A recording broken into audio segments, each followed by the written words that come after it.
Lamine Yamal, Rafinha and Dembele don't deserve the Ballon d'Or. This was me before I realised why the Ballon d'Or 2025 is unlike any award we've seen before. Because it's one of 3 occasions in the history of the competition where 2 of the 3 have never been in a top 30 ranking. And if Yamal hadn't have been in it last year at 17 years old, this would have been a year for the history books. But this isn't a bad thing, because it's made me realise why football has been so enjoyable in 2025. Defeat for Barca against Inter Milan wasn't a letdown like Roma or Liverpool. This one felt like a necessary step back before something big, like times are changing. Arsenal making it to a Champions League semi-final for the first time in 19 years. And despite a loss, it felt special, like times are changing. Tottenham Hotspur could win a trophy in 2025 in the hardest of circumstances from the past 20 years. That's because times are changing. With the legends of yesteryears beginning to retire, Neymar and Modric are the last of a time gone by. And I suspect when they retire, we will finally be in a new era of the sport. Fresh players, fresh identity, but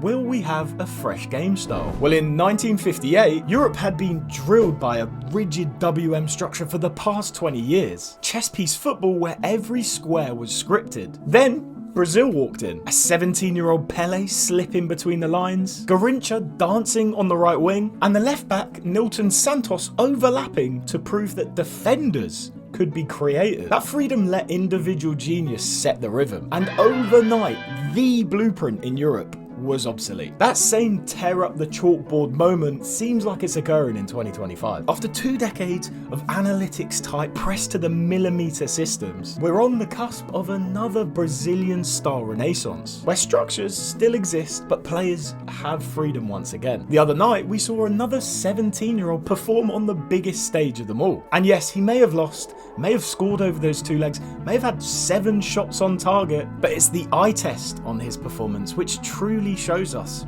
that he has the freedom. Fluidity from PSG into swapping their front 3 attackers on the biggest stage, in the biggest game of their life, holding the finger up to rigid formations. Sounds familiar. 11 years ago, Knight predicted that optimal football and the reduction of taking chances would make football boring. And the general consensus is that Pep Guardiola has fulfilled this legacy. But from what I've seen in 2025, it seems like times are changing. And if this Ballon d'Or front 3 represents these new times, football might be back.